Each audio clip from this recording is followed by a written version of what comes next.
మహాభారతంలో భీముడు బకాసురుడి కథ ఉంటుంది.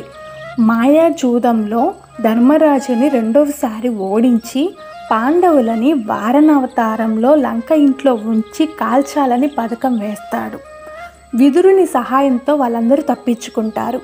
12 సంవత్సరాలు అరణ్యవాసం చేయడానికి పాండవులు తమ తల్లితో సహా ఏకచక్రాపురం అనే అగ్రహారానికి చేరుకుంటారు. అక్కడ ఒక బ్రాహ్మణుల కుటుంబం వీళ్ళకి ఆశ్రయం ఇస్తుంది. వైదిక వృత్తిలో కాలక్షేపం చేస్తూ ఉంటారు. ఒకరోజు భీముడు తన తల్లి కుంతీదేవి మాత్రమే ఇంట్లో ఉన్నారు. మిగిలిన నలుగురు భిక్షాటన చేయడానికి వెళ్తారు. ఆ ఇంట్లో ఉన్న వాళ్ళకి ఏ కష్టం వచ్చిందో తెలియదు. వాళ్ళందరూ ఎంతో బాధపడుతూ ఏడుస్తూ ఉంటారు. దీంతో కుంతీదేవి వీళ్ళందరూ చాలా మంచి వాళ్ళు, వీళ్ళకి మనం ఏదో ఒక సహాయం చేయాలి అని భీముడితో అంటుంది.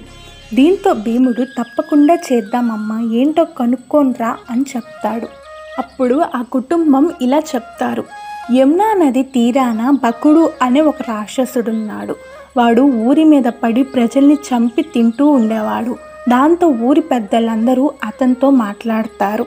నువ్వు ఊరి మీదకి రాకూడదు, అక్కడే ఉండాలి. ప్రతి వారం ఒక ఇంటి నుండి ఒక మనిషి 2 దున్నపోతులు ఒక బండి నిండా అన్నం పంపిస్తారు. ఈరోజు మన ఇంటి వంతు వచ్చింది. అలా బకాసురుని వద్దకు ప్రతి వారం ఒక్కో ఇంటి నుంచి ఒక్కొక్క మనిషి ఆహారం అవుతున్నారు. ఈ పాండవులు ఆశ్రయం పొందిన వాళ్ళ ఇంటి వంతు వస్తుంది. వాళ్ళకి ఒక్కడే కుమారుడు. వాళ్ళందరూ ఏడుస్తూ ఉంటారు. నా కొడుకు భీముడిని పంపుతా అని పాండవుల తల్లి కుంతీదేవి చెప్తుంది.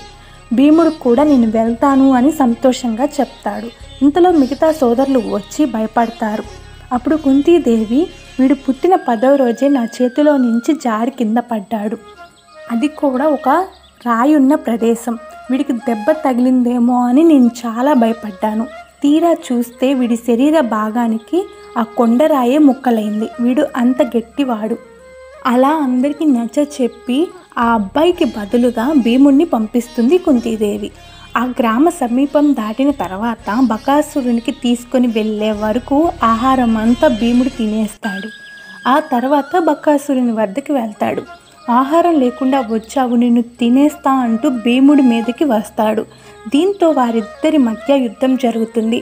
చివరికి బకాసురుని ఓడించి భీముడు గెలుస్తాడు.